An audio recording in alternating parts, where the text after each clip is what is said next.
Hello, humans of the world. Hello, hello.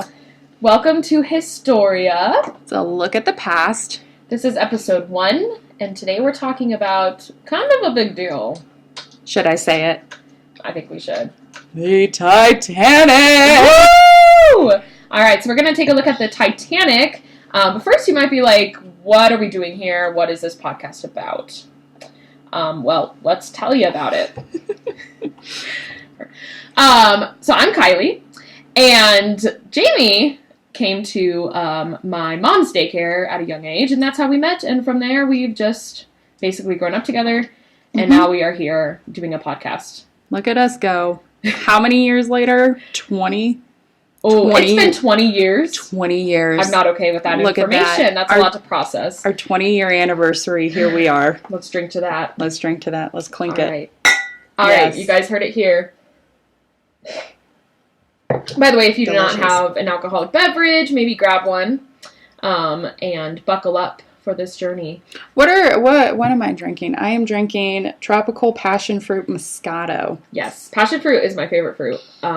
It's pretty good. It's a pretty good wine. I did not know what passion fruit tasted like until I got the aftertaste of this wine. I had a Hawaiian friend, and she gave me real passion fruit, and my life was changed. Oh, that's really far away. I'm drinking... Let me grab it. Okay. This is like the fanciest wine I've ever bought. It's Black Diamond Rosé wine. It's probably not that fancy, but it's from the Columbia Valley. Ooh, 2019. It's 2019, so old. Yeah, and this was like $16, which I usually spend like $10, so I was very shocked by that. But it's a rosé. Can't go wrong with a rosé. Rosé all day, baby. Oh, I do love me a nice rosé. Yes, goes down like sugar. Fine wine. Mm-hmm. By the way, we have 2 dogs, and if you hear them in the background... We apologize in advance. Yes, we're trying our best to control them.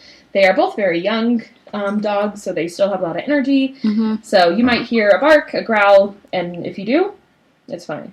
They're okay. Yes, they're just playing. They're okay. We are not holding them captive. No. I promise. They're fine. Don't worry about them. They're just wild and full of energy. Yes. Because I have a border collie. And I have a corgi, a little puppy, 3 months old. So she's just living her best life right now. Mm-hmm. Teething, and that's a journey. Ow, that's a rough part. Just wait until you find the teeth. Oh. It's going to be really gross. Or she just swallows them and you just don't know where they go. Yeah, but then you, see blood. And then it's, all nasty. Yeah. I know that's coming soon. I know that's coming within the next month. So, we'll find out what happens with that. But anyway, besides dogs, we are here to create this podcast just talking about history. Mm-hmm. Jamie, why do you like history?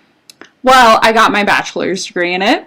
That's kind of a big deal. I am not doing anything with it. I work in the mortgage industry right now, so this is really helping me just kind of share my passion of history, especially stories that they don't necessarily share with you in school, or it's just they kind of sugarcoat it sometimes.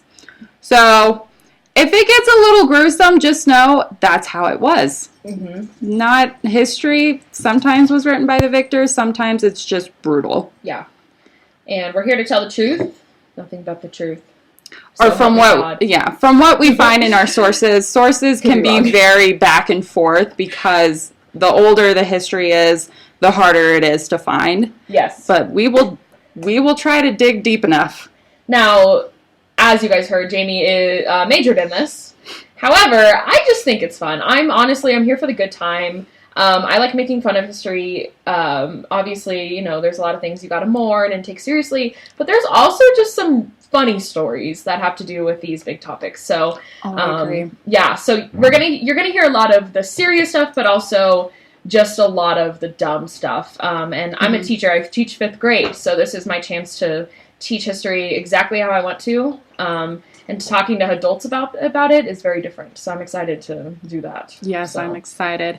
I do need to share a story, though. Okay. About getting research for this topic on the Titanic. Mm-hmm. So I like physical books. Yeah. For my sources, because that's what I had to use for all of my classes. We had to get a bunch of books. At one point, one semester, I had 17 books that I had to read. It was a lot. I don't think I've read 17 books in my whole life. Neither have I. I literally would have to skim through them because I don't have time. I have 5 classes, plus I minored in sociology. So looking at both, like having classes in both of them, it was just a lot. I could not read all of them, but I'm slowly starting to read back into them. Anyway, I'm getting off track. I went to Entertainment, which is like a used video games, movies, books. Best store ever. Best store ever if you want cheap stuff. And I went to their book section to look for Titanic books because I love used books. They are my favorite. I think they give them character and they're cheap. Yep. So I went looking for them and I decided, I was like, okay, I'm going to scan every single book looking for anything that I can find on the Titanic. I didn't find anything on the Titanic. But I did walk out with a Renaissance book that's like 500 pages. And I ran into this book series that I read in middle school. And I have 4 of the books that I bought from there. What was it? What's the series? It's called The Found series by, I think her name's Margaret Haddix. Okay. She's great. Great author. She writes phenomenal work. But it's a history type book. Gotcha. But I got the first 4. I've only read 3 of them. And then I saw that there was another 4. What? That you've never read before? That I've never read. Because I was already going into high school by the time that she was publishing more of them. So I just completely forgot about them. But as like an adult, I will read anything. So I bought the rest of the 4. Incredible. And so when I got home, I realized I don't have room for them. My bookshelf is completely full with books and puzzles. And I tried to explain that to my boyfriend that I need one, like another bookshelf. And he was like, where are you going to put that? I was like, I don't know. I'll figure it out. Because right now there's just so much junk on it. It's really bad.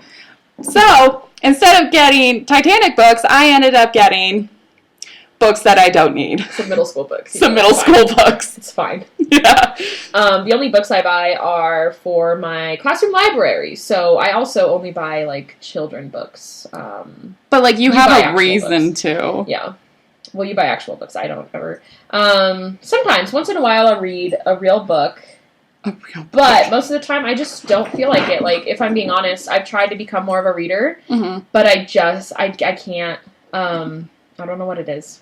It's hard. You have to find that one book that, like, or genre that you're really into. Right. Because I love the nonfiction, like the history books that I read, but some of them are very dry to where you just don't want to read them. I tend to like the ones that have a little bit of structure and, like, a story to them.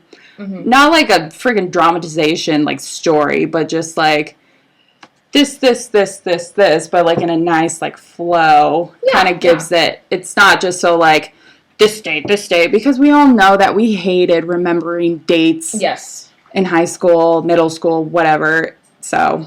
Yes, indeed. So, yeah, that's our podcast. That's basically, what we're going to be doing, and I'm excited.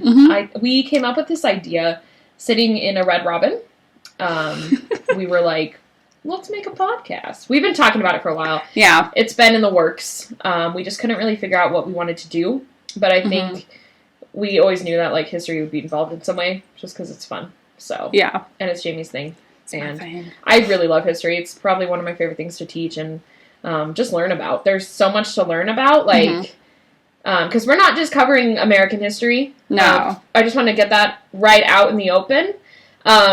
There's other stuff that's happened in the world besides American history. Yeah, I honestly, going to school for just history in general, I did not really take that many classes in U.S. history. Like, I mean, I took, like, maybe 2. I took a Civil War, and then I took early colonial America. Gotcha. But everything else was, like, mostly ancient or Latin America. Latin America and ancient Egypt is my favorite, so you'll probably see quite a few, like, topics on those to like areas just because I just find them I love so Egypt, fascinating. Yeah. Well, there's so much to cover, but yeah, that's future. So this is a podcast for everybody. Again, Yes. if you're one of those people that's just like, only America, then you won't like this, because we're really going to be talking about the whole world. So there will be American history. Yes. But there's more than that. Yeah. So just wanted to get that out in the open. Should we dive on in to this lovely story of the Titanic? Yeah, this is a beautiful story. It's just, my heart will go on. Oh my God. We'll talk about the movie later. I'm not getting into it. It will stress me out too much. Yes. Stay tuned, because at the end of this podcast, we will both be ranting about this dumb movie. All right. Anyway, let's talk about the actual historical events of the Titanic. Yes, I'm going to get you started with just the structure and bones of the history of the Titanic. No pun intended. Bones. No. In the water. That's so... Oh, I like that. But it's sad. Right. Okay. So, just to start out, the Titanic was built by John Pillington and Henry Wilson in 1845. Their business started out just as an Australian gold rush business to really get it booming, have immigrants go over, and they literally just like leased out ships. They didn't even own any at the time. And they called this company the White Star Line. This become a very iconic name, especially for if you're a Titanic buff. So the company is named the White Star Line. It started off pretty small, but then it grew in like 20 years. Pretty big. Like this company just flourished, and they purchased their first ship called the Iowa. Granted, like as they were getting successful, they were also getting very rich, so Pillington actually retired, so it was only Henry Wilson who brought on a man called John Cunningham. He joined the team, and they really kind of just threw this business into high gear. They just shifted everything. But as time comes on, and you get old, and you want to retire, that's what happened. So they actually ended up selling in 1867 to a man called T.H. Ismay. He would become very important. He and his son would become very important into the story, just so you know. What's his name again? T.H. Ismay. T.H. Ismay. Ismay? I think I'm pronouncing it right. Ismay. Ismay? It's just it sounds like a rapper. A little bit. Probably. But anyway, continue. But they had to sell the company to this guy because they lost out on $527,000 to a Liverpool bank. Oh. Imagine, I don't even know how much that is compared to like pricing now, but even then, that's a lot of money, especially for like shipping businesses. It was crazy. Like, when I saw that amount, I was just like, oh, shit. Yeah, compared to what it would be now. Like, yeah. Oof.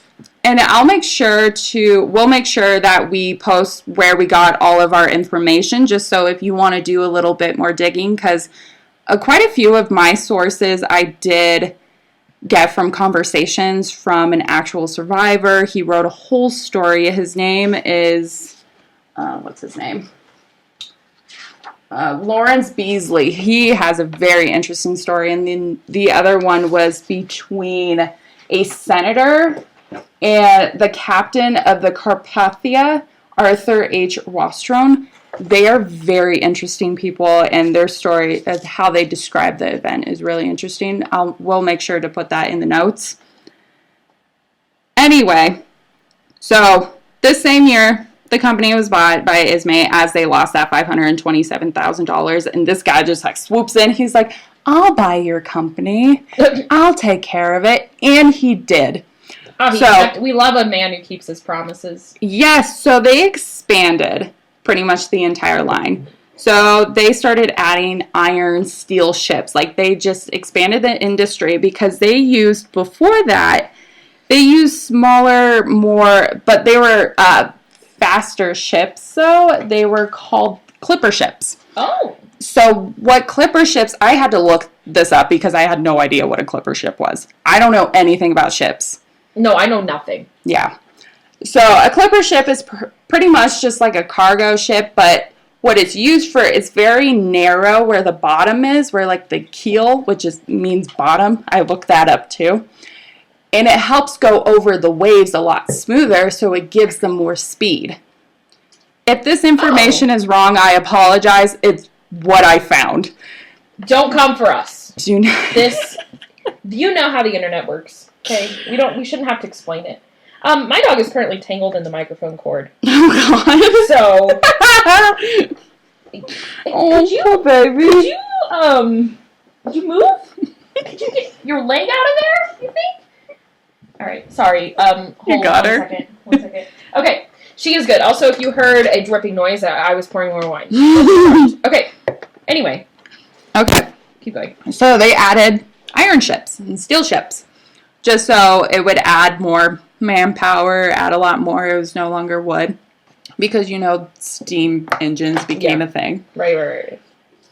So this company, over the next few years, just expanded tremendously. Mm-hmm. He has created some of the biggest well-known ships that, honestly, I'm not that familiar with, but if you're like a ship enthusiast, like you're like, oh shit, like I know this, but he created some of the biggest ones that are the Britannic, the Olympic, the Titanic, and then you have the Atlantic, rest in peace because that ship did go down, and the Oceanic. So these ships were big. The Britannic, the Olympic, and the Titanic were the biggest of his ships. The Titanic hold the record for being the largest. Up until, I think, a few years ago, a cruise line took the title. Yeah, I saw that as well, yeah. Mm-hmm. But yeah, the Titanic was so big. It was ginormous. But the Britannic, the Olympic, its sister ship was only 3 inches smaller than it. Oh, yeah. man. I can't imagine. 3 inches is a lot. Oh, 3 inches is a lot. But so these ships were very big, and it brought the cargo industry a lot. All right. So as the White Star Line grew bigger, there was a tragedy.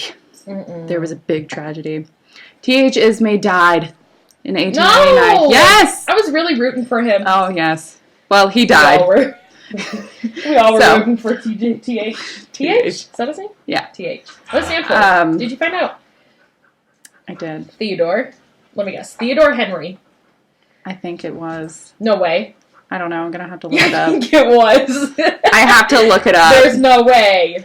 There's no way. Okay, I'll look it up while you talk. Yes, please do. I looked this up too, but there's just so much going through my brain. Anyway, so his son took the company. He pretty much inherited the company, and his name was Joseph Bruce Ismay. This guy was quite interesting. He was the one who took charge of the Titanic. He was the one who launched the campaign for it. So the Titanic, so now we're getting into the actual ship itself. The Titanic was signed in construction on April 30th, 1907.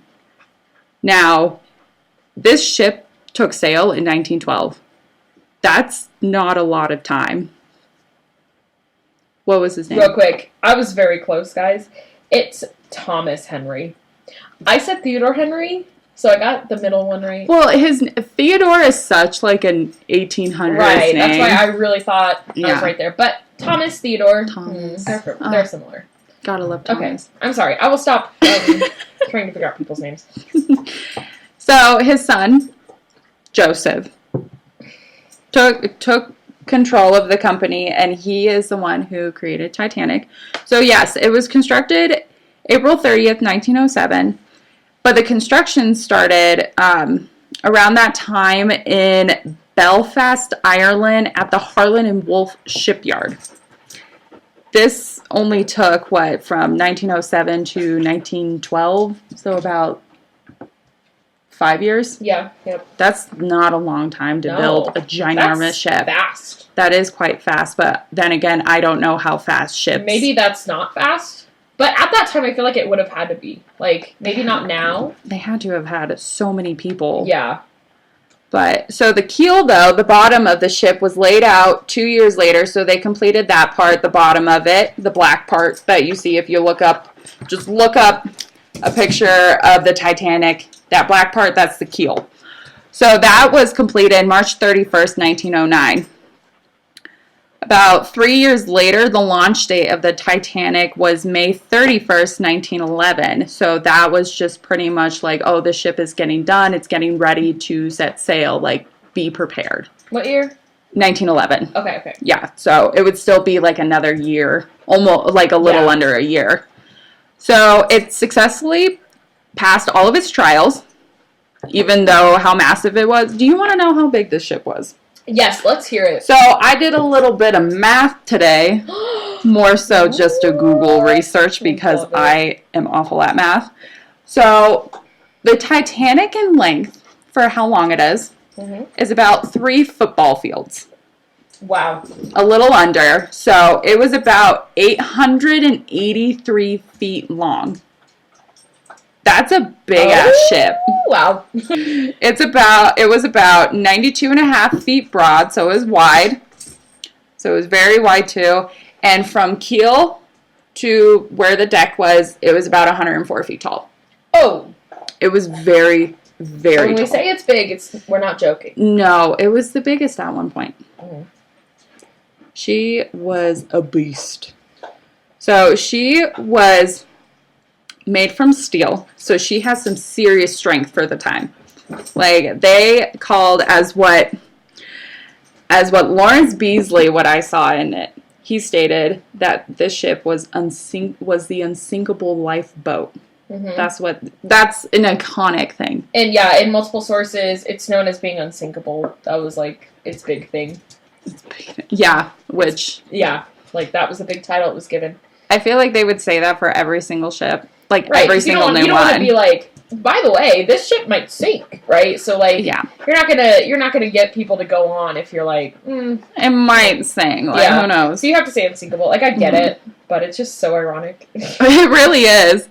But this ship was literally a beast. It had 29 large boilers and 159 furnaces just to keep this baby going. Oof. Yeah, and it had a reciprocating engine with Parsons low pressure turbine engine.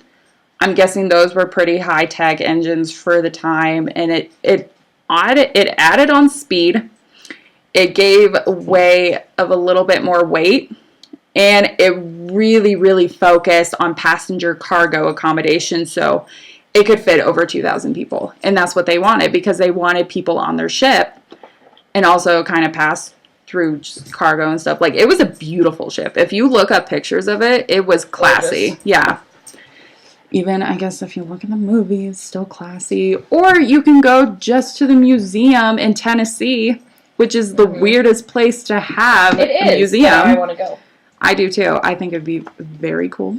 Yes. It'd be a lot of fun. But the funny thing, too, about the Titanic, though, is that she was so big that she barely made the limit for every port that she went to, which was very minimal because she didn't last that long. But she barely made the limit because she was just too big. She was just large and in charge. She was large and in charge, and she had so much going for her. Yeah, so much. So now I'm going into leading up to the accident. There's a lot to this. Pretty much just because you always think of like, oh, what went wrong? But it was more so of just like what was going on. So leading up to the first sail of the Titanic, the crew was hired April 6th. Mm-hmm. That is not a lot of time to really train people for certain situations. But then again, it's like you're hiring mass. Because when did it take off? It took off on April 10th. Yeah, so 4 days? 4 days. Excuse me? I'd be like, I need more training. Mm-hmm. You know, like, I need something. 4 days? Mm-hmm. So it left on April 10th to Cherbourg, So it left from Ireland, I believe, in Liverpool to France, and it picked up passengers. And then it went to Queensland the following day, and then it was going off to New York. So it was going towards New York on the 11th. They were at sea for quite a bit. Mm-hmm. Like, it wasn't just like, boom. Let's just go. Yeah. They were pretty deep out there. Yeah, they were really far out there. Mm-hmm. And April's pretty chilly, especially early April. So it's just getting out of winter into early spring. So there was a lot of that could go wrong, but also they were pretty confident about where they were going to go and how they were going to do it, like which route they were going to take. Mm-hmm. So they kept picking up passengers along the way. So when it went to Cherbourg and Queensland, they just kept picking up more people. And from one of the accounts that I got from the Lawrence Beasley and then from the captain, and another source that I got it from, there was about 338 first class, which are the elite people, the rich, the wealthy, the rose. The bougie. The bougie people. Bougie people that can afford everything. Mm-hmm. And the ones who got saved first, other than the children and women. And women. Yeah. And then you had 279 second class. They were the more middle class, the more like social class, kind of just there to do their thing. Right. And then the third class, there were 712 of them. Mm. And a lot of them were immigrants wanting to go to America. Do you know how many of those survived? I do. I know they don't have the exact number, like they're not positive, but what did you find? I found that, well, it doesn't say how many of just third class. I have just like passengers that drowned were 815. Okay. So I'll get to the more gruesome. Yeah. Sorry. I got excited. I don't blame you. I get excited too. But I think the most confusion that I got between how many people were also on the ship, there was well over 2,000. Mm-hmm. But it varied for crew members. There was about 860 to 908. So a lot of them died. The captain didn't make it. Mm-hmm. So this includes like stewards, cooks, engineers, navigators, and you already know that engineers, those engineers were not going to make it because they were in the bottom, and that's what got hit. Mm-hmm. So that's a lot of people. Mm-hmm. And they had, so the normal amount of lifeboats that were regulated for ships at that time were about only 20. They could have fit a lot more, but they chose not to because they had bathhouses, gymnasiums, dining halls. They had everything, just like a regular cruise line, but like 1900 style, like early 1900s. Yeah. But they chose not to. I also saw, too, that there was only 16, but I'm pretty sure there were a steady 20 lifeboats. But when you're trying to fit that many people, you're not going to fit them all in 20 ships, even though they were like 30 feet long. Yeah, I also heard like kind of what you were explaining, but I heard that like they didn't want it to block the view. So, like, they really kept the lifeboats hidden, and they wanted as much room as they could to make it look good. So, part of the reason why they didn't have as many lifeboats is because they just wanted it to look good and feel fancier. Like, I get that, but yeah, that's so messed up. Like, honestly, I would rather look at a lifeboat knowing that that thing could save my life. Because when I've been on a cruise, we went to the Bahamas when I was, like, in middle school, and there was, like, a track that you can walk, like, run around, and we would walk it, and you would see, like, the lifeboats, and I'm, like, even at that age, I was still, like, okay, I'm pinpointing of where these are just in case, because you never know, because you see, like, every now and then, like, oh, this cruise line sunk, and it's just, like, it's not as bad because it's, like, right off, I think there was one right off the coast, like, a few years ago, but it's just, that's the one thing that I always want to pinpoint when I get on a ship is, like, where's the lifeboats, but they wanted to keep them hidden, which is just, like, really? And it's similar to, like, Disneyland, like, you have to decide, do you want it to look scary, or do you want it to look pleasing? And I think that was the big choice, because if they had lifeboats everywhere, you'd be kind of scared. Although it would be a smart decision, like it wouldn't make you want to stay there. So I get their decision. It's just interesting. Yeah, for sure. And looking into that, I was just like, man, they could have fit a lot more. But it's just at that point, people who are stuck in the bottom, especially the third class, they were stuck at the very bottom of the ship. Like, a lot of the rooms were. So, like, they were going to have a harder time, because it was also in the middle of the night. As I get into my next point, a distress call dun, dun, dun, at 12:35 a.m. Ah, best time of the night. So early. The RMS Carpathia got a distress call from the Titanic stating that they were in trouble, that their ship was sinking, and reported their coordinates. This really hesitated everybody. It was very just like, is this for real? And the wireless operator was just like, are you sure? And then the operator was just like, we're sinking. And so he ran to... He's like, yeah, I'm sure. Can you help me? Yeah, right? Like, I would be freaking out too. So don't ask questions. If I need help, help me. Yeah, and then all signal was lost. Like, they were trying to get back in contact. Like, are you okay? What's going on? And it just went quiet. And so they ran back to... the operator took the paper, printed it out, was like, I gotta run this to the captain, because the captain was already in bed, because, it's 12:35 a.m. And they were 58 miles away from the Titanic. Oh. That's a long time for, like, a ship like theirs. So leading up to just the accident, the Titanic, the weather was absolutely fine. But the route that they went through was just infested with icebergs. They would get to like 12, 13, 100 feet tall, and then they would get really small too. Oof. And if you know icebergs, they may look small on top, but they're massive on bottom.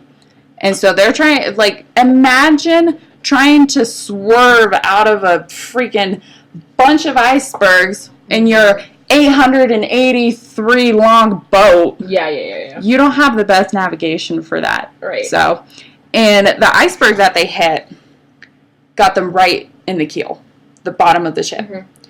And that was a weak spot for it.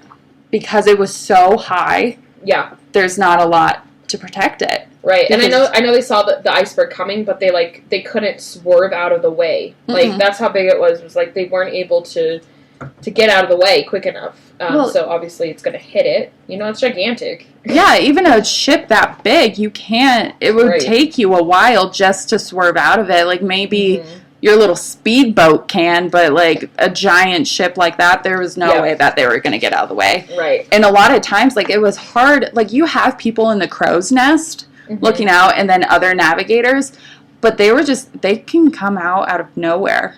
Like, they're just popping up, like, here I am. I'm gonna hit you. I'm coming. Watch out. So, yes, the Titanic hits at 11:40 p.m. on the 14th. And it took about 2 hours to sink. It was not a quick sinking. Like, a lot, when you think of, like, the Titanic, you think of just, like, woo, like, almost right away. But this ship was so massive, it went down slow. So if you were aboard that, like, if you're in the bottom, that's gruesome. That is just gruesome. I'd rather it happen fast. Like, I'd rather know, like, okay, this is happening, we're going down, instead of, like, oh, we're getting closer and closer, it's about to hit our side. Like, no, I'd rather it happen fast, And then it was freezing temperatures, too. Yeah. And I believe how deep it was about 13,000 feet. So, that is super deep, freezing cold waters. You don't know if it's shark infested. Yeah. It's a bad time. And then you only have so many lifeboats as you're watching these people in lifeboats staying somewhat warm, kind of. And you're just there. Yep. dying Right. of hypothermia. Freezing to death. Yeah, it's awful. I'm sorry. We're not going to apologize for his... Like, these are real facts. Yeah, it's... Yeah. You don't apologize for history.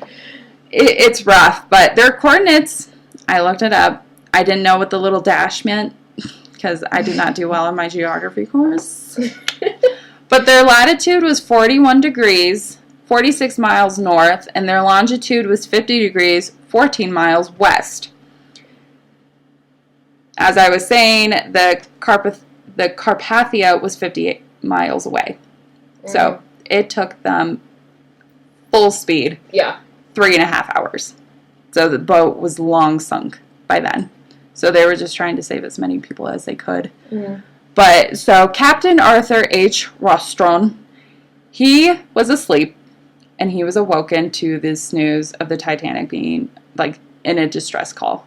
And he, of course, was just like, is this real? Because we're not going to go off path, because they were going to Gibraltar from New York. Yeah. And you're not just going to go off course because someone like prank called you in the 1900s. Yeah, no, exactly. But no, the operator was like, I'm dead serious. Like, the Titanic is sinking. The unsinkable lifeboat is sinking. Mm-hmm. And so Captain Arthur Rostron decided, we got to go there. We got to turn the ship around. We got to go those 58 miles, put on full speed. Let's go. And this ship started to go.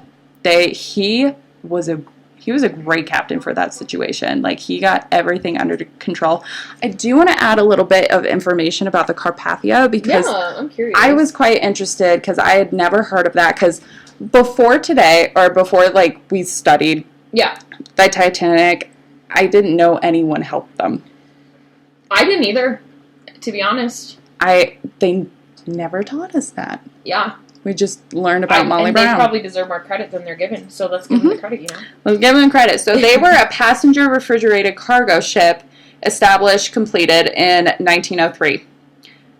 This ship was tremendously smaller than the Titanic. It was 540 by 64.5 by 37.4 feet.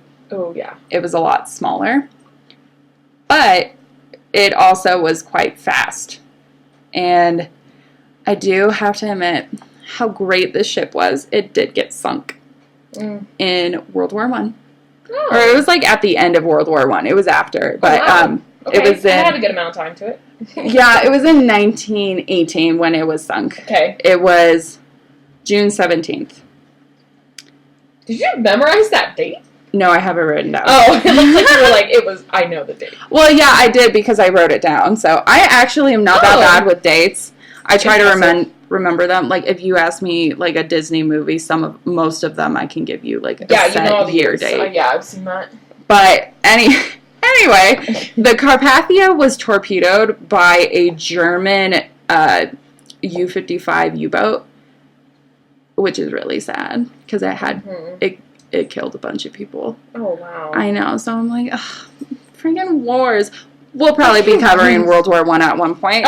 So the Carpathia was a really huge contributor to the Titanic, and it has its history, too. And there is a great surprise, though, for the end. It's kind of ironic. I'm not going to say it now, because it'll give you incentive. Oh, my goodness. But, so... The Titanic slowly sunk until 2:20 a.m. They did not get there until like 3:45 a.m. So it was like almost a whole hour until they arrived. And so these people were just freezing to death. So they were swimming in the water at that point, like nobody was, because the ship was down. Mm-hmm. The ship was already down.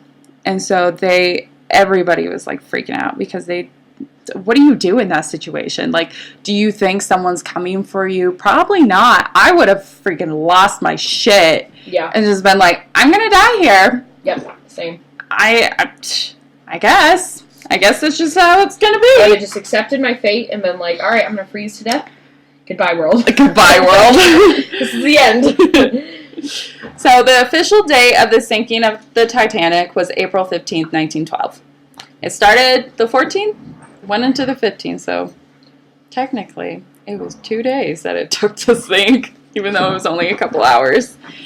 But, so yeah, the Carpathia went off full speed to get there. 58 miles they had to go. Freaking crazy.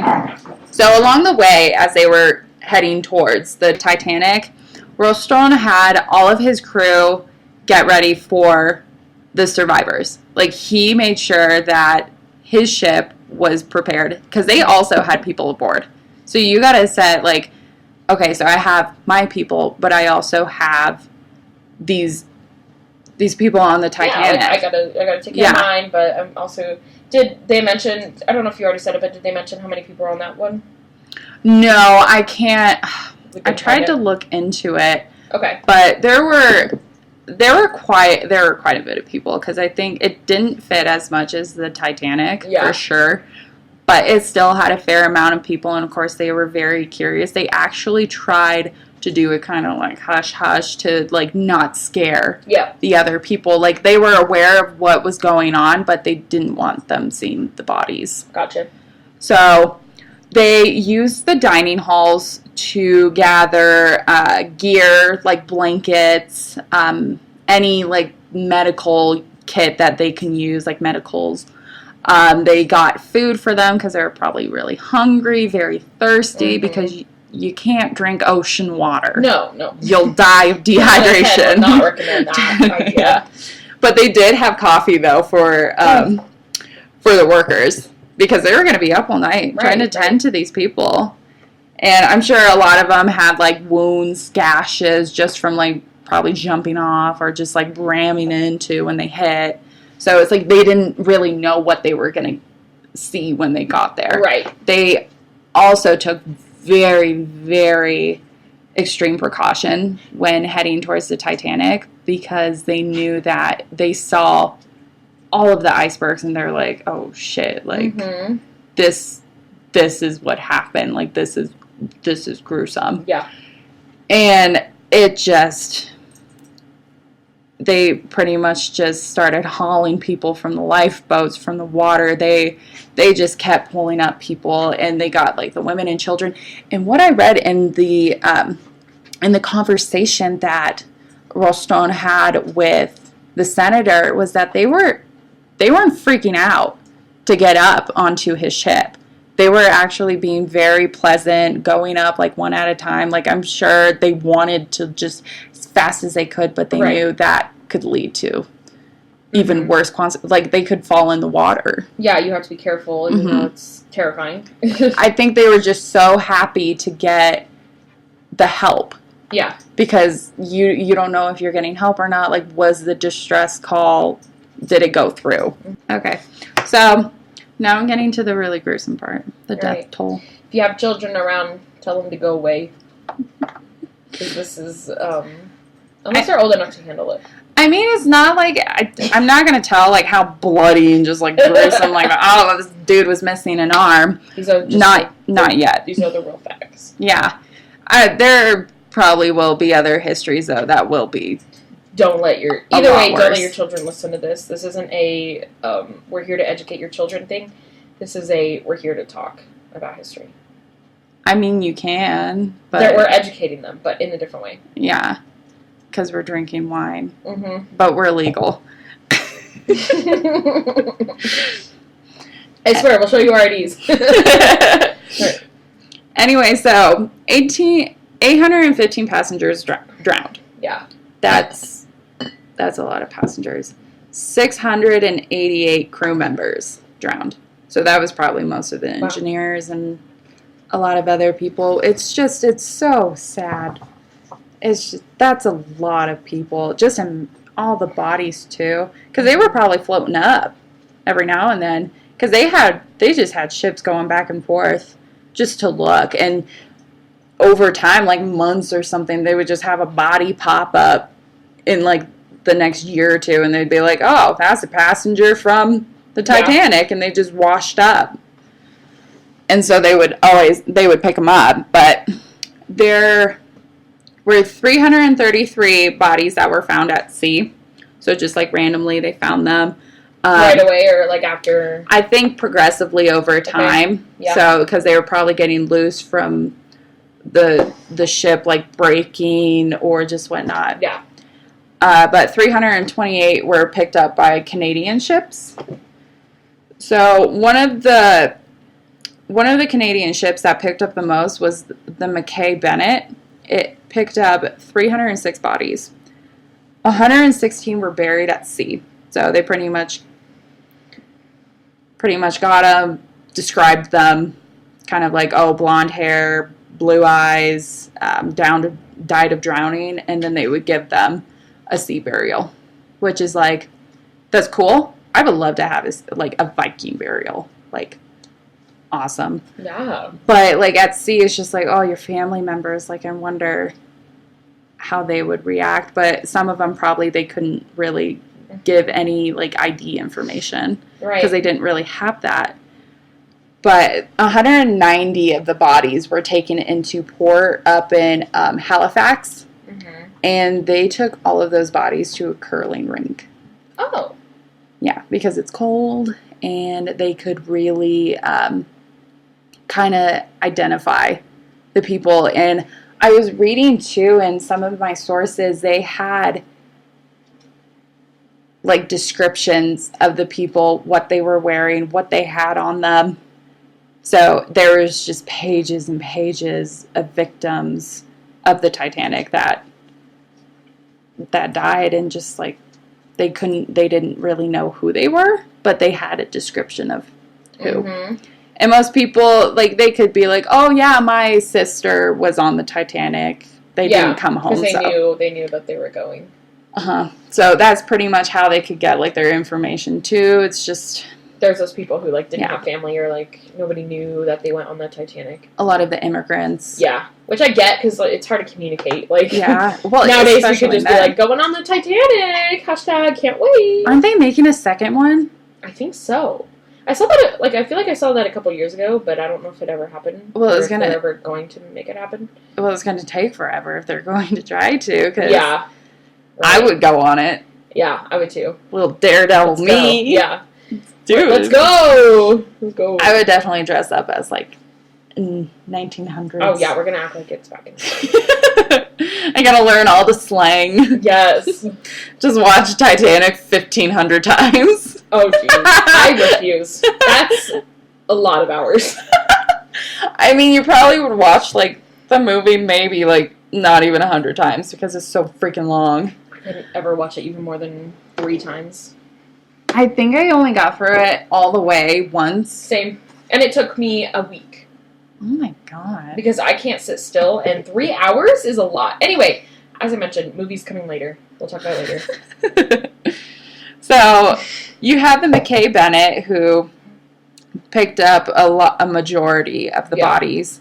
And then you had the CGS, which is the Canadian government ship, Montmagny. Magny. They picked up 4 bodies, and then the SS Algerine picked up 1 body. But the Carpathia, they saved around 700 passengers. Wow. Which that's not bad. But they arrived to New York around April 18th. So it was just a few days later. So those people really had to, for about 3 days, they really had to process like what just happened. Like, if they lost any loved ones, That's a lot. Yeah. And a lot of them lost, like, the males in their lives, obviously, because it was women and children, you know? So, and especially around that time, too, like, it was hard for a woman to really survive on her own. Right. Unless you were, like, super wealthy. It was very rare. Yeah. So, the following year, Joseph retired. Because he just kept getting bombarded by the media. You can imagine just like, well, what is your opinion about the Titanic sinking? Yeah. Like, da-da-da. Like, just getting so much harassment of your ship that you deemed unsinkable sank not even a month into its first sail. Yeah. It's wild. Like, it's such an iconic ship, but it wasn't around for very long. It's funny how that is. But that's how history is. We tend to grasp onto the most iconic things. Yeah. But, so for the next, like, about 30 years or so, up until 1934, the star line was just kind of going back and forth. It did fairly well, but it finally merged with the Cunard sailing line, which was also the line that the Carpathia was on. Ah! Yeah, so wow. they merged into the Cunard White Star Line. Okay. So, and it pretty much kept up with that until like around the 1950s. So the Titanic, though, it's really iconic for how short it sailed. But yeah. And how much hope they had for it too. They calling really it unsinkable. Like obviously we've talked about that, but like I feel like they had so much hope, and they just thought it'd go so far, it'd last forever. You know. But it didn't, and that it just happens sometimes. It's just the route they went on. It was just bad timing, wrong place, wrong time. Yeah, and trying to maneuver around it in that big of a ship was just not going to happen. And so everybody was aware that like they were doing everything that they could, but it just didn't go the way that they planned, and that's life. So, you're going to tell me some stories? So yeah, I'm really going to touch on the survivors because I think a lot of the stories are very interesting, especially just being in this situation and just thinking like, I'm going to die. But a lot of them, you know, they ended up surviving and they had stories to tell for years to come. Did you see something about how they like had a drill a couple days before, but then it was canceled?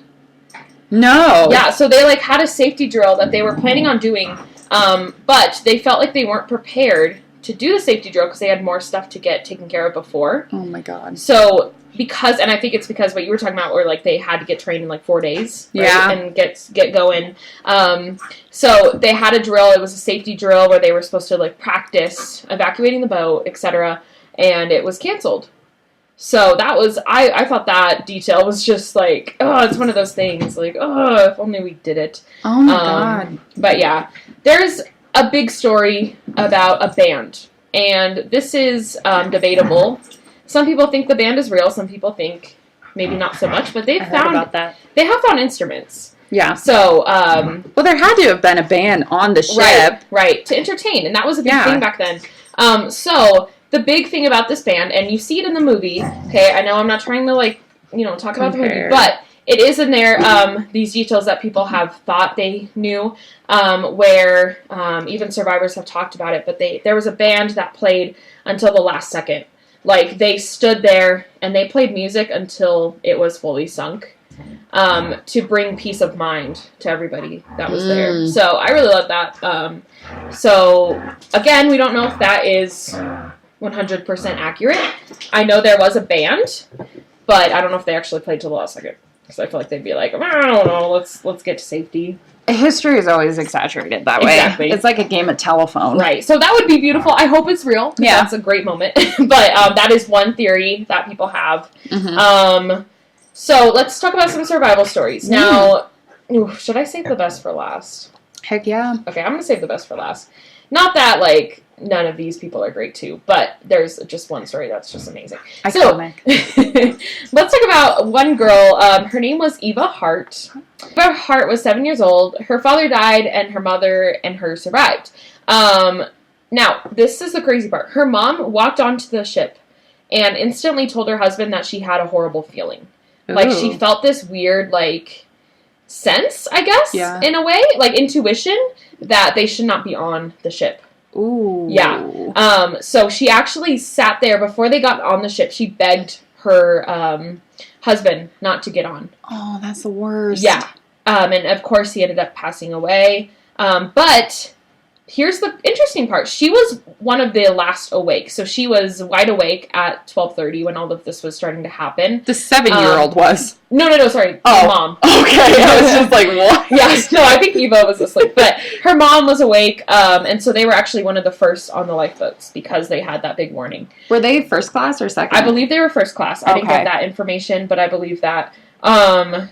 So they ended up getting on a lifeboat, except for the mom was separated from Eva. So they were actually separated, so they didn't know if they were surviving. But Eva was 7 years old, and she remembers seeing the iceberg. So she remembers like seeing it all happening and thinking that she was going to die. But they both survived. Their dad gone. Okay. Again, it was so big. They were literally screaming, women, children first. So they knew the men had to wait. So, like, it was a very small chance that they'd ever see him again, and they kind of accepted that. But I just thought that story was interesting because of the feeling that her mom had. Yeah. And obviously they found each other at the end of everything happening, probably even a couple days later. But they got separated and ended up back together, which is interesting. Another big one was Molly Brown. I know this one's a huge one. We both did projects in elementary school on her. We did. I dressed up like her. I don't know if you did. No, we just had to write a paper, and I was in 3rd grade not knowing how to do research. Cool. I did like a whole project, and so I had to dress up like her and act like her. Anyway, so her husband was rich. Obviously, you got to get the money from the, someone, right? He was into mining. So, of course, big, what am I trying to say? Big source of money at that time. Yeah. That's what I'm trying to say. Anyway, she was known for, like, her big flashy hats, right? She'd have the huge hats that were super nice. But she also just had a very charming personality, and that's why people were attracted to her. She was, like, the star that lit up the room, the life of the party, etc. So people found her very charming. Something super cool about her, and especially during this time, because not many people were doing it, but she, like, gave back to others. And she was constantly advocating for rights of women. Oh, good for her. Yeah, so especially, like, in this time, like, are you kidding? That's amazing. You're ahead of the time, girl. Well, yeah, because I don't think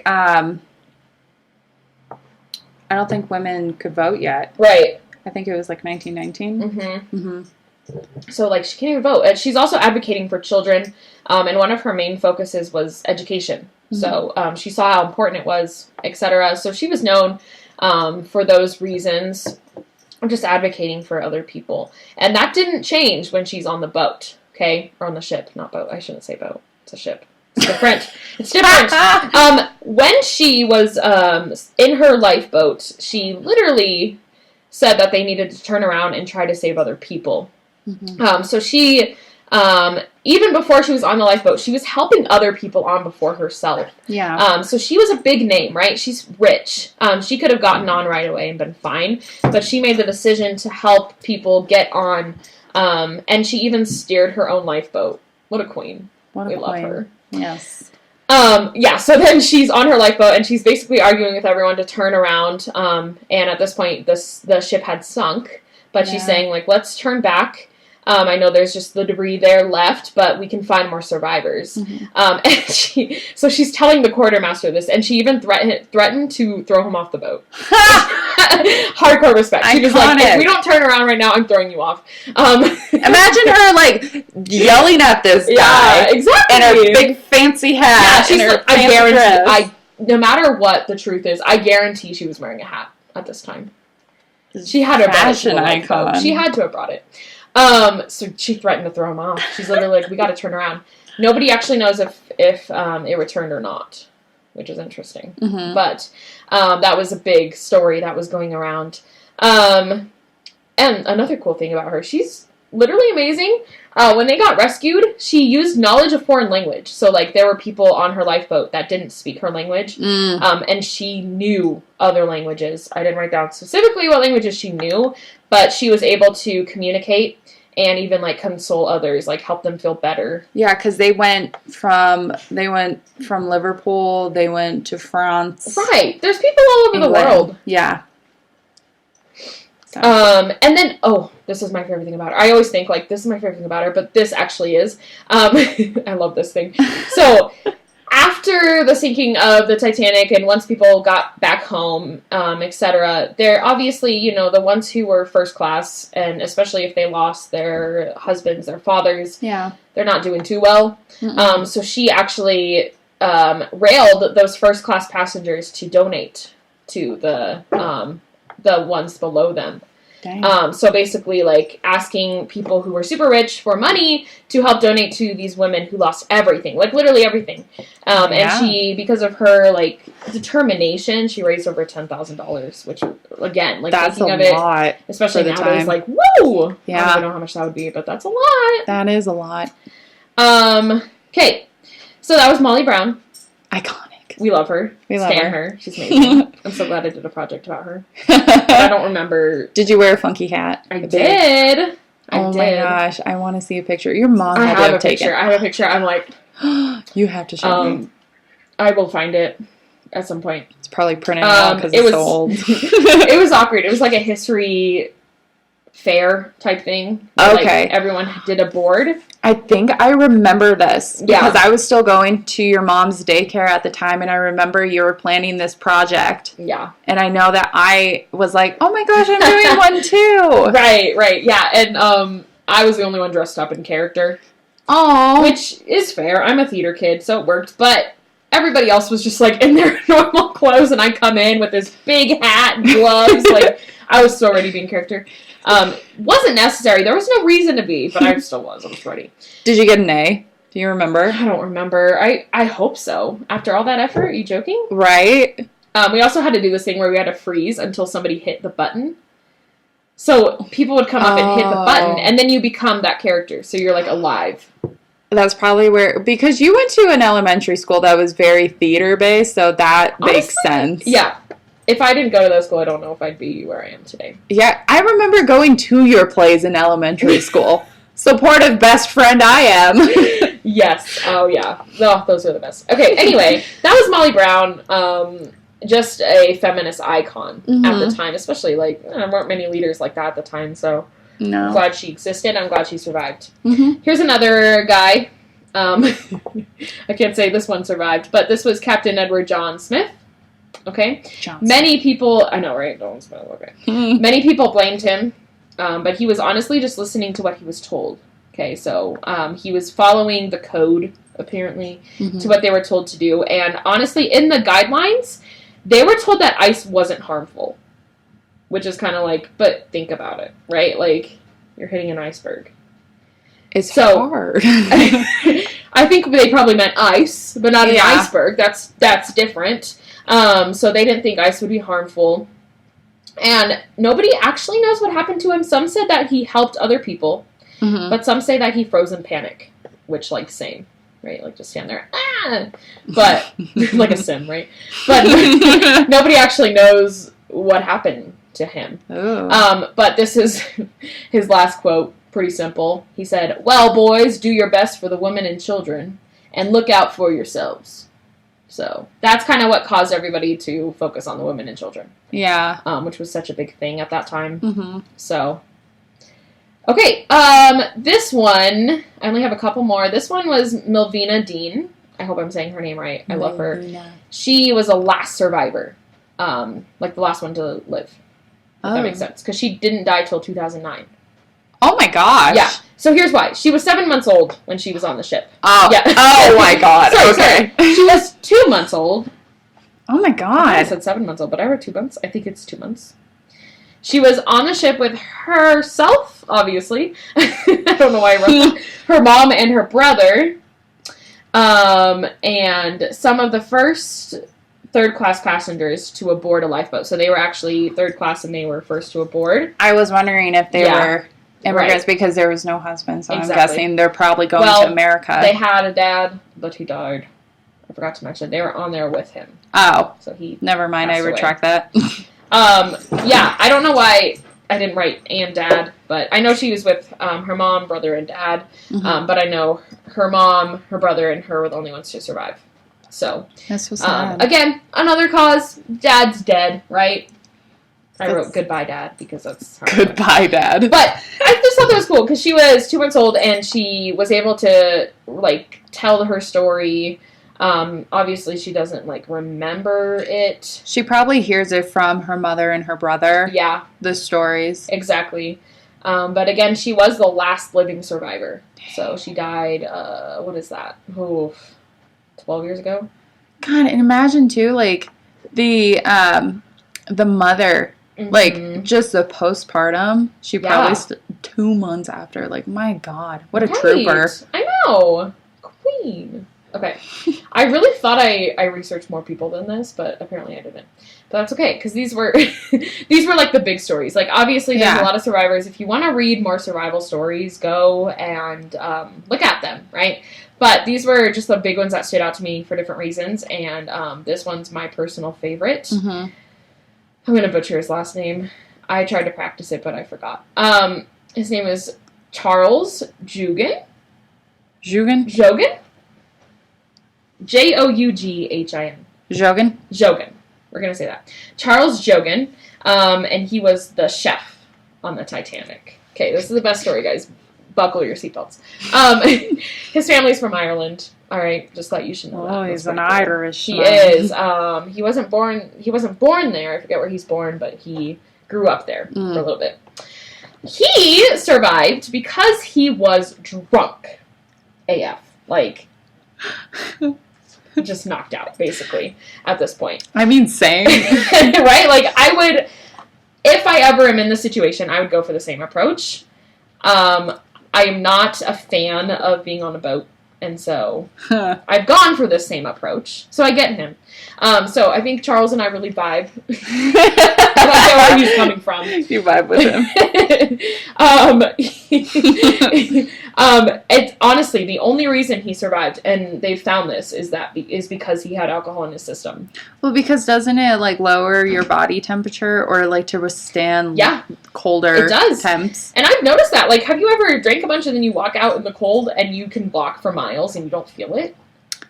When that happens, I'm mostly black out, but... Exactly, yeah, that's how you know you drink too much. But we're not saying to do that, all right? We're not encouraging that, but it's possible that it has happened before. Personal experiences. And sometimes you walk 2 miles and you don't realize it because you've had too much alcohol in your system. Dude. All right. Yeah. Anyway, this guy was not only a drunk... Well, I don't know if I want to call him a drunk, because he might not have been a drunk. He was just in a situation, okay? He wasn't an alcoholic, from what I found. He was also a hero, okay? Although, he might be full of alcohol. I keep picking up my wine and not drinking it. I don't get what's wrong with me. Although he was drunk at this time, he was a hero, and he was known for his heroic moves. Okay, do you want to hear what he did? Oh, yes. All right. Tell me more. So, when he saw that there weren't enough lifeboats... Okay, he's still looking from up above. I don't know exactly where his thing was, but he was noticing that not everybody had a lifeboat, and he was throwing the deck chairs off into the water so people could grab onto those. Okay. So that was a way that he was helping out. So I guess he was on the deck. That makes sense if he's throwing them from the deck. But at that time, he's on the deck. And again, he has alcohol in his system. He's like, I'm just here to help out. You know what I'm saying? So he's throwing those chairs off. And he was the last to leave the liner. So really? Out of everybody, he was the last to leave. So he was really focused on helping other people. Yeah. Again, and again, guys, he was drunk. He drank a whole bottle of brandy. He's probably just stumbling around, chucking chairs off. Take the chair, take the chair. Which again, Charles, you're my inspiration. I love it. If I can be a mix of Charles and Molly Brown, I think I'll be good. Anyway, so yeah, he drank a whole bottle of brandy. This guy, okay, I should go in chronological order. I didn't write my notes in chronological order, but I should go. He had his chefs deliver loaves of bread. So he, knew people were probably going to be out in the water for a while, so they were they're going to be hungry. So they were throwing bread off the balconies and giving it to people before they got on lifeboats, just in case they'd be stuck out there for a while. Mm-hmm. So they gave away all of the leftover bread that they had, which I thought was really cool. Nice. He was the last survivor to leave the Titanic. I think I already mentioned that. But, again, he survived this whole situation, and he was the last one to step foot off of the Titanic. He swam for 2 hours until someone recognized him and put him on a board.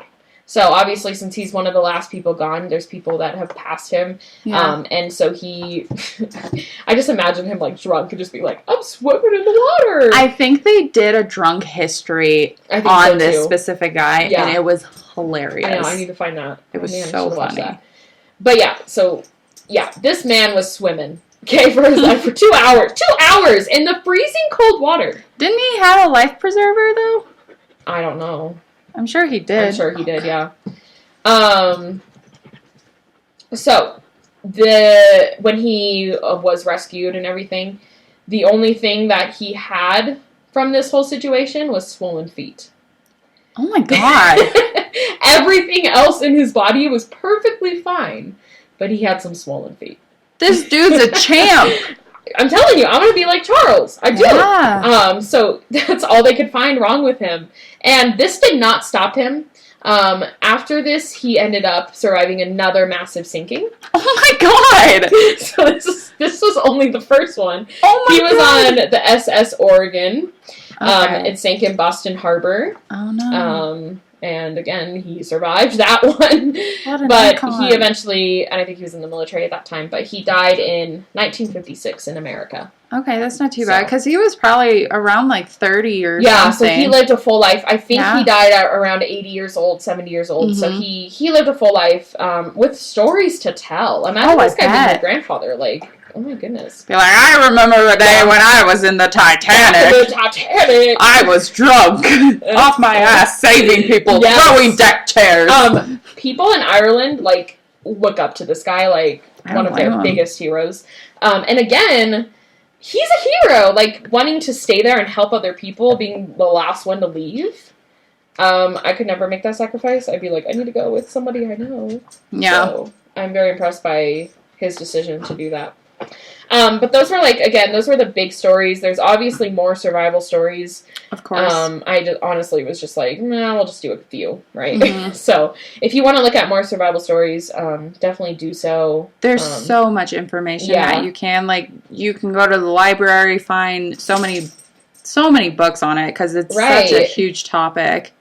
I will say, have you heard about the novel that predicted it? What? Yeah.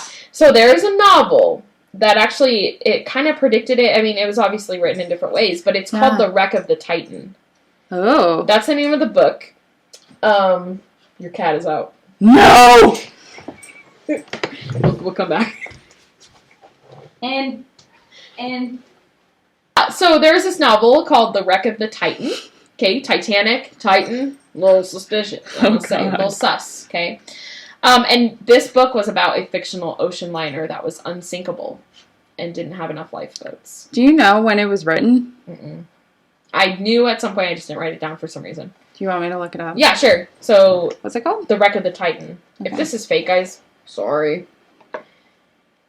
One of the last pieces of research I found, and they seemed like it was real. 1898. 1898. See, so it's before. Mm-hmm. Dang. So yeah, basically predicted it. So these were some of the key events, key people involved in the Titanic. But in 1997, the year of our birth, horrible thing happened. Oh God. James Cameron decided, let's make a movie. For the longest time, I really thought the Titanic movie was directed by Steven Spielberg. I don't blame you. I don't know anything about those people. Because I honestly thought James Cameron for the longest time was someone entirely different. Yeah. I feel like if you would have asked me, I probably would have said Steven Spielberg, because I don't know anything. I'm not good with Hollywood movies. Yeah, no. Anyway, if you have an opinion on this movie, maybe some people love it. Oh yeah, okay? And if you love it, a lot of people do. That's fine. Do I think it could have taken a different approach? Yes.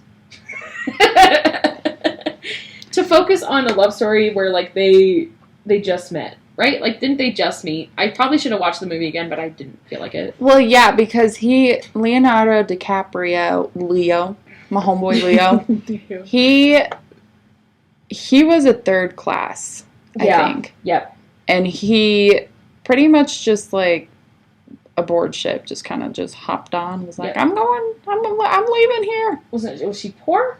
No, she was rich. She was rich. She was You're first right, class. you're right. Okay. Mm-hmm. That was why they did it. Forbidden love. It's just, they just met. You know, like, there were, just the fact that there's so many stories about the Titanic where, like, people lost their fathers, people lost, like, people that they've loved for years, and they didn't make a movie about that. They chose a random couple that met on the boat, correct? Yeah. Met on the ship, knew each other for a day? 2 days? At Probably most. around 2 days, yeah. And that was the story they were focusing on. You know? It's a cult classic though, because it was one of the highest grossing movies. Oh yeah, and it still is one of the biggest movies of all time. Mm-hmm. So like I give it props for that, but as looking at the historical aspect of it, coming from like my perspective, I think it could have been better. Yeah. I think the details were great. Like, the way that they showed, you know, the panic of people, like, the way they still acted. But couldn't we have focused more on that and less on, like, this little love story? But, like, that was huge at the time, though, with romance. And that's why a lot of people, especially females, wanted to go see it, because it was a love story about this iconic ship. Right. And it's Leo. You can't resist Leo. I get it. He looked like such a child in that movie, but he was like, what, 18, 19, something like that? I just think I would have been more convinced if they had been together for longer. I think the part that really throws me off is, like, and I could be wrong, but I think they met on the ship and pursued love as, like, teenagers. Right? Were they teenagers? They were young. But yeah, they were young, and like, I get it, young love, you know, it's fine. But like, I don't know, the true stories that were happening, and maybe, you know, maybe there was a story like that out there, but like, I just feel like they should have focused more on long-lasting relationships that were lost that day. So. But then it would have made it more depressing, and people don't want that unless it's like an actual documentary. Yeah. So, anyway, let's talk about the big debate. Okay, could they both have fit on the lifeboat? Oh my god. We gotta talk. We cannot make a podcast about the Titanic and not discuss this. Now, I decided to find this answer out for myself. So you know what I did? I watched Mythbusters. Oh my god. So you didn't watch the Titanic, but you watched the Mythbusters episode? I watched the scene from Titanic. Oh my It was god. cringy, and I wanted to physically jump off the Titanic myself. It was filmed in a pool. I am not an emotionally driven person. Romance movies, I've always just kind of been like, okay, but let's think of the logical side. Rom-coms are great, because there's more to it than just like, our love will endure forever, right? There's like a story, but like, sometimes it's just like, okay, relax. And that's how I feel about this movie. Mythbusters created a lifeboat that was the same size, right? And now I don't know if they created it the exact same, but they focused on like the size. That was their big concern. Yeah. And they like laid on it together. They realized that it was made for one, until, because they were on a board, I think, in the movie, the board. So it wasn't even a lifeboat, so ignore that part. But they were on like a board, and it was made for one, but if you found your balance, they both could have fit. So they actually laid on it for hours just to see like how long they could last. Oh. And at first one of them was falling off, but as soon as they like laid a certain way, they could go the rest of the time. So technically, guys, Mythbusters, obviously they're the most accurate source in this world. So if Mythbusters says that it's fake, then it's fake. So you heard it here. Oh god. It's just not sponsored. That show was great. We watched that all the time in school. We had a science teacher that didn't teach us. Just was like, hey, Mythbusters time. Was that in high school? Yeah. Who? I don't know her name. It was our chemistry class, and we like barely learned chemistry. Brown hair? Yep. I had her. I figured. We didn't have her at the same time, but we had her. We went to the same high school, by the way. I don't remember her name. God, I'm terrible with names. I hope you all know. Names are hard. Okay, so anyway, my opinion on the movie is very debatable. I get it. But, like, it also kind of informs you, though, of just, like, this is the Titanic. This is what happened. It sank. Yeah, definitely. Like I said, most parts are great. Yeah. It's just the, like, never let go, Jack. Never let go. So cringy. It's so cringy. Those are great. But, so, that is the Titanic. Yeah. It is very sad. It's very iconic. Mm-hmm. Why did we choose this as our first one, though? The Titanic isn't one that you have to do multiple episodes on. Like, I feel like we could give you all the information here, and then you can research what you want. Because it happened so fast. Yeah, it was very quick. It happened in a matter of hours. Exactly. And just, there is a lot of research that can still be done with this. Like, they're still doing research. Like, they're going down to the actual ship, but they can't remove it because there's reefs that have just started forming in the ship itself, and that's destroying an ecosystem, which they don't want to do. So, but they're getting so high tech that they're starting to get, like, machines that can just, like, x-ray through it just to see what's in there. Because there's probably a lot. Because when they go down there, because I know that, I think Expedition Unknown did a Titanic episode. I could be wrong. Don't quote me. Yeah.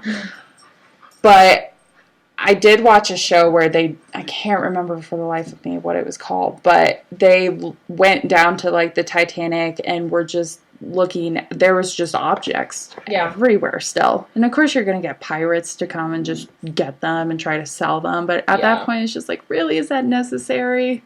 Yeah. But it's still... There's still so much to discover. There really is, and there's still so much to find about it, just, like, what really happened, like, how these...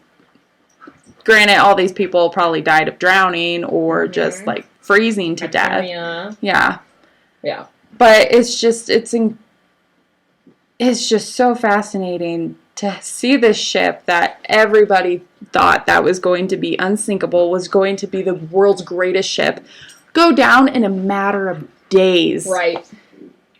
But that was just bad luck. Because of an iceberg, like. Because of an iceberg. Oh, yeah. The potential. The potential. It really could have had a lot of potential, and it could have retired flawlessly. Yep. Or it could have been sunken in any of the wars. Yeah, but again, guys, wrong time, wrong place. Is that the same? Wrong place, wrong time. Oh. Okay, flip those around. Yeah, but anyway, that's the story. That is the Titanic. Thank you for bearing with us. Yeah. Now, at the end of our history discussions, we want to give some advice of things we learned from researching this. So I have one very... Right. So Jamie's going to give her advice first of what she learned from this experience. If you go on a cruise ship, look for the lifeboats. Do what I did. Look for those lifeboats because you never know. Stay smart. Stay safe. Stay dry. Yeah. That's a big one, right? Like, look for the lifeboats. And I'm sure at this point, like, they're less focused on looking great and more focused on safety, you would think. But who knows? I mean, just on a cruise ship. Just look for the lifeboats in life. Exactly. Look for the safety precautions. Look for the lifeboats. Just in life. Look for the lifeboats, or your ship might sink itself. Oh no, Layla has the zoomies. Yeah, if you hear zoomies in the background, sorry. God. Okay, what's your advice? So, my advice. Oh my God, you just keep running. I gotta let the dogs run real quick. Give us a second. My advice. Hold on. Gotta breathe for a second. Alright, she's breathing. We're good. So, what I learned is sometimes a drink or two might help you survive. And that not only goes with, like, the cold temperatures, but also just life. Like, sometimes you just need a drink. Dude, after this week, I definitely exactly. needed one. So Charles knew what's up. Charles, I love you. He's the real hero of the story. He's the real hero. Molly Brown and Charles, the iconic duo of the Titanic. Now, here's the thing, and I know we're done talking about it, but, like, nobody's to blame for this because it's an iceberg. Right? Like, and people are still trying to find people to blame. Like, it was the captain's fault. It was this guy's fault. But, like, it's an iceberg. They tried to avoid it. They couldn't. That's just the facts. You gotta admit, it's 1912, too. Right. Like, holy crap. Like, I hate when people try to blame other people. It's like, when it's evident, like, yeah, put the blame on that person. Yeah. Like, right. But when it comes to stuff like this, it's just like, it's unexpected. You can't, like, we as people try to blame someone else. Yeah. But in this situation, you can't. Everyone handled this situation as best as they could. I think as many people as they could get to safety, they did a pretty good job. Like, some stories in history, like, it's like, wow, what were they thinking? But this was one where, like, they really were thinking clearly. They really were doing the best they could. So I respect it. Hardcore. Oh, for sure. Great story. Right. So, rest in peace, Titanic. You are Miss Girl. All right. Thank you for joining us on Historia. Yeah, that was episode 1. We'll be back next week for another story. You'll have to find out what it is. I'm excited. Yes, me too. All right. Bye. Bye.